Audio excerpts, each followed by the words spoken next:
한미가 북한의 핵과 미사일 위협에 대응하기 위한 전략 문서인 맞춤형 억제 전략을 10년 만에 개정했습니다.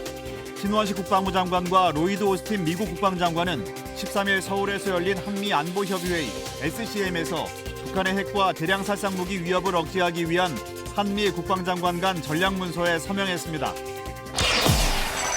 신원식 국방부 장관과 로이드 오스틴 미 국방장관이 제55차 한미 안보협의회의를 마친 뒤 공동성명에서 한미 동맹은 한반도와 세계의 평화와 안정, 번영의 핵심 축임을 재확인했습니다.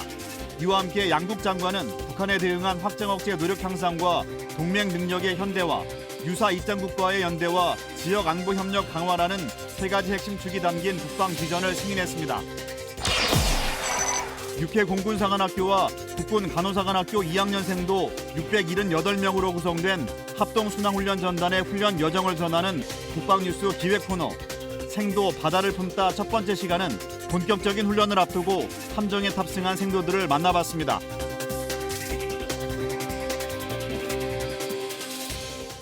시청자 여러분 안녕하십니까? 국방뉴스 시작합니다. 신원식 국방부 장관과 로이드 오스틴 미 국방장관이 서울 국방부 청사에서 제55차 한미안보협의회의 SCM을 공동 주관했습니다. 양국 장관은 이번 SCM에서 2023 맞춤형 억제 전략 TDS를 승인했습니다. 2013년 TDS를 처음 작성한 이후 10년 동안 고도화된 북한의 핵 위협과 변화된 한미동맹의 능력을 반영했습니다. 김철환 기자의 보도입니다. 한미 국방부 장관이 13일 서울 국방부 청사에서 SCM 본회의를 갖고 공동 기자회견을 했습니다. 함께 혈맹 넥타이를 메고 연단에 선 양국 국방부 장관은 한미 동맹이 그 어느 때보다 강력하다는 점을 강조했습니다. About to conclude a historic year for the United States and for the Republic of Korea. And I'm proud to say that our alliance is stronger than ever. 특히 양 장관은 북한의 핵 공격은 절대 용납할 수 없다는 점을 분명히 하고 북한 도발 시 즉각, 강력히 끝까지 응징할 연합방위 태세를 구축하겠다고 천명했습니다. 저와 오스틴 장관은 북한의 어떠한 핵 공격도 절대 용납할 수 없으며 만약 북한이 핵을 사용한다면 한미의 적극적이고 압도적이며 결정적인 대응에 직면하고 김정은 정권의 종말로 이어질 것임을 확인하였습니다. 한미 장관은 이번 SCM에서 북한의 핵, WMD 위협에 대한 한미 공동의 2023 맞춤형 억제 전략 TDS를 승인하고 서명식을 가졌습니다. 한미는 10년 만에 이뤄진 TDS 문서 개정을 통해 북한의 어떠한 핵 사용 상황에도 대비할 수 있는 동맹의 태세와 능력을 강화해 나가기로 했습니다. 이와 함께 한미 양국 장관은 한미가 함께하는 확장 억제로 나아가기 위해 북한의 핵, WMD 사용 및 재래식 위협에 대비한 한층 역할 확대에도 뜻을 모았습니다. 또 양국은 고도화된 북한의 미사일 위협에 대비해 동맹의 탐지 능력을 향상하기 위한 미국 조기경보위성 정보 공유 체계 관련 협력을 더욱 강화해 나가기로 했습니다. 국방뉴스 김철환입니다. 한미 국방장관이 한미동맹 70주년에 개최된 이번 한미안보협의회를 기념하며 한미동맹 국방비전을 승인했습니다. 한미동맹 100주년의 청사진인 한미동맹 국방비전에는 어떤 내용이 담겼는지 이태검 기자가 살펴봤습니다. 신원식 국방부 장관과 로이드 오스틴 미 국방장관은 이번 비전에서 북한에 대한 확장 억제 노력의 향상과 과학기술 진화를 통한 동맹 능력의 현대화, 유사 입장국과의 연대 및 지역안보 협력 강화라는 세 가지 핵심 축을 제시했습니다. 첫째로 지속적인 확장 억제를 통해 북한을 포함한 적대적 행위자들의 공격과 침략을 억제할 것을 재확인했습니다. 미국은 핵협의그룹과 확장억제 전략협의체 등의 확장억제 대화를 통해 철통 같은 확장억제 공약의 이행을 약속했습니다. 또한 미국 핵작전에 대한 한국의 재래식 지원을 공동으로 기획하고 실행할 수 있도록 노력하기로 했습니다. 이 밖에도 연합합동 실사격 훈련을 포함한 연합연습과 훈련의 규모와 범위를 늘려나갈 계획입니다. 둘째로 한미는 연합방위 체계를 강화할 수 있도록 동맹 능력을 현대화하기로 했습니다. 양국은 방위산업 협력과 공급망 탄력성을 최적화해 방위체계의 상호 운용성과 상호 교환성을 달성할 예정입니다. 또한 한국형 삼축체계를 지속적으로 강화해 미사일 대응 능력을 발전시키고 미사일 대응 정책 협의체 등을 활용해 미사일 방어에 대한 협의를 유지할 계획입니다. 이 밖에도 우주 사이버 협력을 긴밀하게 유지하고 최첨단 기술을 전투원에게 제공하는 등 과학기술 협력을 확대해 나가기로 했습니다.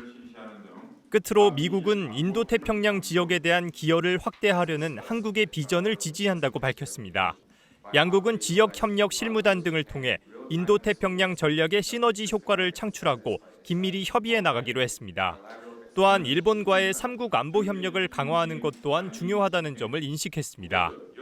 신 장관과 오스틴 장관은 국방 비전의 3가지 전략적 우선순위를 위해 기존의 동맹 협의체를 재편하는 방안을 모색하기로 했으며 진정한 글로벌 포괄적 전략 동맹으로의 발전과 한반도에서의 지속적인 평화 정착이라는 비전을 실현할 것을 약속했습니다. 국방뉴스 이태검입니다. 윤석열 대통령이 12일 북한이 하마스식 공격을 해도 즉각 응징할 한미연합 대비태세를 유지해달라고 당부했습니다. 문현구 기자의 보도입니다. 윤 대통령은 한미안보협의회의 SCM 미국 측 대표단인 로이드 오스틴 미국 국방장관, 찰스 브라운 미 합참의장 등을 서울 용산 한남동 관저로 초청해 만찬을 함께하면서 이같이 밝혔습니다. 그러면서 윤 대통령은 우크라이나 전쟁과 이스라엘 하마스 무력 충돌이 북한과 직간접적으로 연계됐다고 지적했습니다.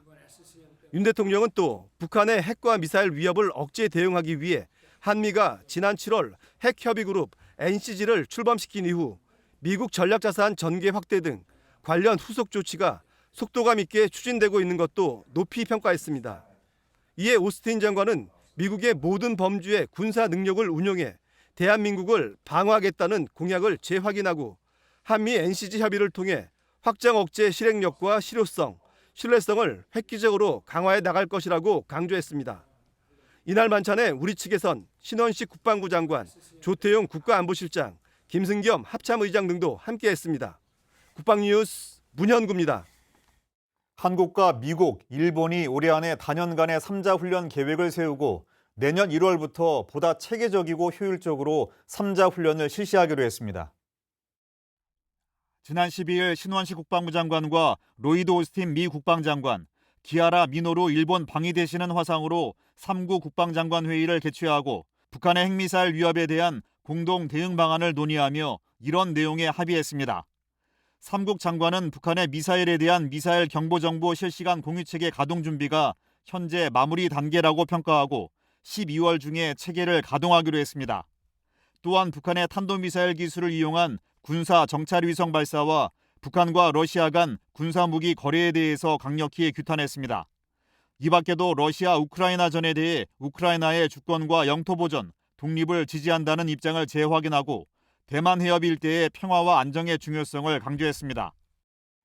한미 합참의장이 군사위원회 회의를 통해 북핵 대응과 확장 억제 의지를 확인했습니다. 안재현 기자의 보도입니다.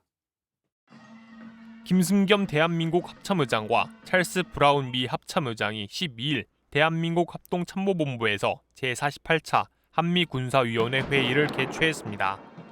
회의에선 미사일 발사와 핵 위협과 같은 북한의 지속적인 도발과 동북아시아의 평화와 안정을 저해하는 주요 안보 현안들이 논의됐습니다. 특히 취임 후 처음으로 방한한 찰스 브라운 합참의장은 확장 억제와 대한민국 방어에 대한 의지를 재확인했습니다. 또한 전작권 전환 관련 능력과 체계에 관한 올해 한미 공동평가를 완료한 것을 포함해 조건에 기초한 전시작전 통제권 전환 추진에 의미가 있는 진전이 있었음을 확인했습니다. 끝으로 한미 상호 방위 조약 아래 그 어느 때보다 강력한 연합방위 태세를 발전시키는 것이 중요하다는 인식과 의지를 한미의 가장 강한 표현으로 확인하며 한반도와 동북아의 평화와 안정을 위해 최선의 노력을 다하기로 했습니다. 이날 회의엔 한미 합참의장을 비롯해 두 나라 주요 지휘관들이 함께 참석했습니다. 국방뉴스 안지현입니다. 지난 11일 유엔 참전용사 국제추모의 날 기념식이 부산 유엔 기념공원에서 거행됐습니다. 많은 시민들이 1분 동안 부산을 향해 묵념하며 영웅들의 넋을 추모하는 시간을 가졌습니다. 노소정 기자가 보도합니다. 22개국의 참전국 국기가 부산 유엔 기념공원으로 입장하고 마지막으로 유엔국과 태극기가 들어옵니다. 일동, 묵념. 오전 11시 정각이 되자 부산시 전역에 사이렌이 울리고 시민들이 순국선열과 유엔 전몰 장병에 대해 묵념합니다. 동시에 조포 21발이 발사되며 하늘에는 공군 비행단 블랙 이글스의 추모 비행이 펼쳐집니다. 지난 11일 부산 유엔 기념공원에서 유엔 참전용사 국제 추모의 날 기념식이 열렸습니다. 올해로 17회째를 맞은 턴투어드 부산은 부산을 향하여라는 의미로 세계 유일의 유엔 기념공원을 향해 1분간 묵념하는 추모 행사입니다. 이번 기념식엔 국가보훈부 초청으로 방한한 참전용사와 유가족 등 1000여 명이 참석했습니다. 자신의 가장 아름다운 시절을 바친 유엔 참전용사의 고귀한 헌신이 있었음을 우리 모두는 잊지 않고 있습니다. 박민식 국가보훈부 장관은 기념사를 통해 참전용사들에 대한 감사의 마음을 전했습니다. 특히 이번 기념식에선 콜롬비아와 영국의 참전용사 6명의 안장식이 거행됐습니다. 행사에 앞서 전쟁고아의 아버지로 불리는 리차드 위트컴 장군 조형물 제막식도 열렸습니다. 이 조형물은 시민 18,300여 명이 마음을 모은 성금으로 만들어져 보훈의 의미를 더했습니다. 국방뉴스 노소정입니다. 적이 핵실험을 하거나 탄도미사일을 발사하면 부상자들을 치료소로 후송하는 방법은 일반적인 절차와 다릅니다. 핵 공격 상황에 우리 장병들이 어떻게 움직이는지 김효진 기자가 취재했습니다. 13일 오산종합운동장. 우리 장병을 필두로 오산시와 소방관, 경찰 등이 재난통합훈련 준비에 한창입니다. 훈련 시작을 알리는 경보가 울리자 우리 장병들이 발빠르게 움직이는데 동작이 평소와 다릅니다. 적의 화학탄 공격 상황을 가정한 전상자 처리 훈련이 아닌 핵 공격에 대응하기 위한 훈련이기 때문입니다. 최근 한반도의 긴장이 고조되고 있는 상황에서 오산시의 모든 국가 방위 요소가 한자리에 모여 핵전화 대응 매뉴얼을 점검하기 위해 이번 통합방위 훈련을 실시하였습니다. 이번 훈련을 통해 핵 공격 전중 후 상황에 대한 실질적인 대응 태세를 점검하고 민간 군경 소방의 통합적인 작전 수행 능력을 더욱 향상시키는 귀중한 경험이 될 것입니다. 핵 공격 대응 통합 훈련인 만큼 못 보던 장비와 특이점이 많습니다. 가장 먼저 보이는 건 바로 화학버스. 소방이 운영하는 제독 차량으로 오늘과 같은 상황에서 민간인의 제독을 담당해 제독 시간이 반으로 줄어듭니다. 오염자 처리 방법도 다릅니다. 화학탄 공격 시에는 군의관이 1차 검진을 한 후 제독이 실시되지만 오늘은 방사능 측정기로 오염 정도를 파악한 후 제독이 진행됩니다. 제독을 마친 후에도 한 가지 단계가 더 있습니다. 처음에 했던 방사능 측정을 또 한 번 진행해 최종적으로 제독 완료 판정을 내기 때문입니다. 이렇게 큰 훈련에 직접 참여한 것은 처음이라 훈련 시작 전에 잘 해낼 수 있을까 걱정도 됐습니다. 실전시 상황처럼 훈련에 임했고 이번 훈련을 통해서 어떠한 상황에서도 임무를 완수할 수 있다는 자신감을 얻게 되었습니다. 오산 시민들은 북한 도발의 불안을 씻어냈습니다. 핵폭탄에 지금 많은 걱정들을 많이 했는데 우리가 육군이 이런 좋은 장비를 갖고 안전하게 이렇게 하는 거 보니까 마음이 든든합니다. 국민으로서는 정말 걱정 안 하셔도 될 것 같습니다. 든든합니다.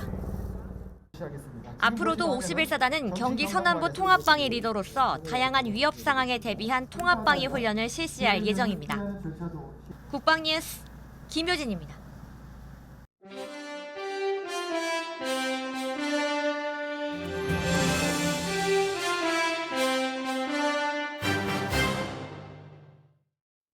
육해 공군사관학교와 국군 간호사관학교 2학년생도들의 합동순항훈련 여정을 전해드리는 기획 코너 생도 바다를 품다 첫 번째 시간입니다. 지난 5일 본격적인 순항훈련을 앞두고 각군 사관생도들은 함정에 몸을 실었는데 어떤 마음일까요? 송민아 기자가 동행 취재했습니다. 흐린 하늘 아래 정박해 있는 함정. 느긋해 보이는 모습과는 달리 실내에선 생도들을 맞이할 준비 작업에 분주합니다. 육군과 해군, 공군사관학교와 국군 간호사관학교 2학년생도 670여 명은 지난 6일부터 3주간의 합동 순항 훈련을 시작했습니다.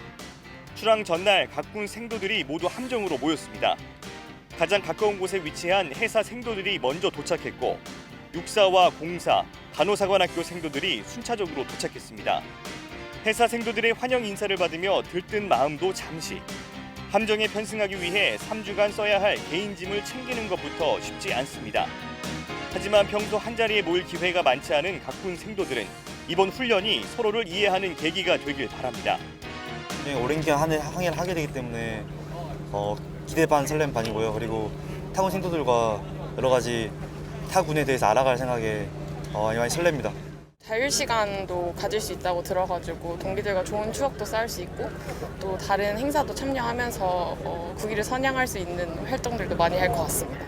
함정 생활 자체가 너무 생소하기도 하고 되게 신선한 주제이기도 해서 굉장히 기대가 많이 됩니다. 육군이 어디에서든 육해공 어디에서든 필요하다는 것을 보여주고 오겠습니다. 이번 훈련에 참여한 수탁 생도들도 타군 생도들과 함께할 시간이 반갑습니다.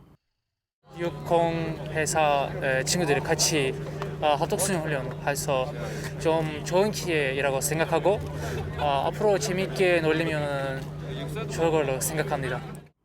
배에서 처음으로 짐을 풀어보는 생도들은 생각보다 작은 침실 공간에 당혹스러움을 감추지 못합니다. 사실 처음이라 좀 답답하긴 한데 동기들끼리 3명이서 나눠서 잘 협의하면서 사용하면 잘 쓸 수 있을 것 같습니다. 아무래도 지난 하운 때 받았던 유격 훈련이 생각나는데 그때도 짐을 이렇게 복잡하게 풀었었는데 역시 해군도 다를 게 많이 없다는 걸 생각했고 그런 약간 제2의 하운을 받는 그런 느낌입니다. 각군 생도들이 이 함정에 도착해서 짐을 풀고 나니 이렇게 해가 졌습니다. 또다시 해가 떠오르면 본격적인 훈련 일정이 시작될 텐데요. 670여 명의 생도들에게 오늘 밤은 상당히 특별할 것 같습니다. 오늘 정신이 하나도 없었는데 타군끼리 같이 도우면서 짐 정리하고 이러면서 좀 친해질 수 있었던 것 같습니다. 독도함이 제가 타본 배 중에 제일 넓어서 그 리빙 컨디션도 좋고 이래서 기대되는 것 같습니다. 일반 생도들과 달리 직책도 맡고 있는 게 있어서 앞으로 어떻게 이제 동기들과 잘 시간을 보낼지에 대한 그 책임감이 좀 먼저 걱정으로 오는 것 같고 제가 항상 최악의 상황을 가정했었는데 그래도 이 정도면 좀 몸을 가누기 편한 정도가 아닌가라고 생각합니다. 각군 생도들의 소통과 단합을 위해 지난 2018년 처음 시작해 올해로 6회째를 맞은 사관생도 합동 순항훈련. 바다를 품으면서 군인 정신과 안보 의식을 높일 수 있는 소중한 시간이 되고 있습니다. 24시간 동안 잠들지 않는 함정과 함께 호흡한다는 것은 평생 잊을 수 없는 강렬하고 특별한 경험을 선사합니다. 군함을 타고 국내외를 항해하고 우리가 지켜야 할 영토와 영해를 직접 눈으로 확인할 수 있습니다. 지금까지 육지에 발을 둔 채 바다를 바라봤다면 이번 훈련은 바다에 두 발을 둔 채 세계를 바라보는 기회가 될 것입니다. 3주간 여정의 첫 발을 내딛기도 전에 맞닥뜨린 폭우. 출항 일정 전격 지연. 높은 파고에 배멀미가 걱정되는 생도들. 과연 함정은 파도를 뚫고 힘찬 출항을 알릴 수 있을까요?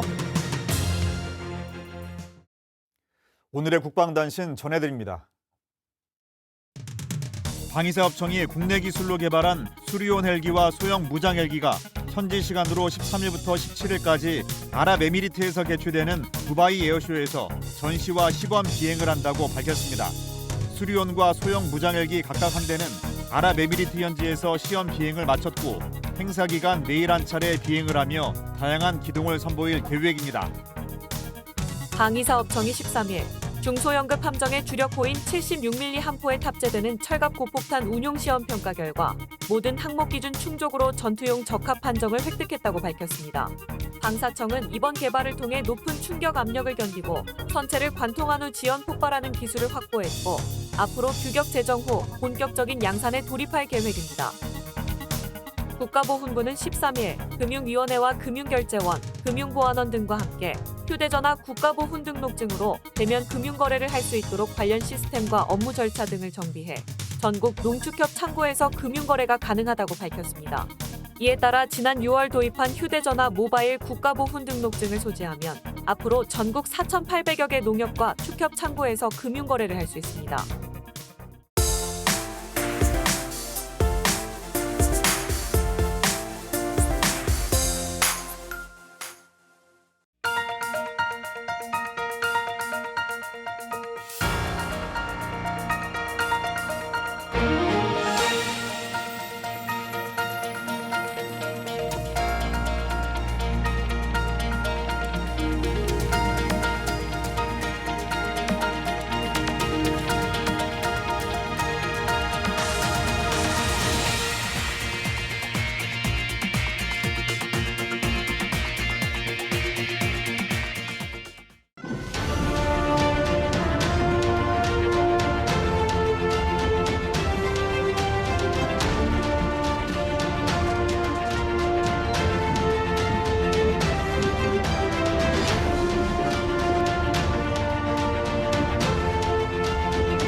벌써 사흘간 이어진 초겨울 추위는 내일 아침까지 계속되겠습니다. 자세한 날씨 알아보겠습니다.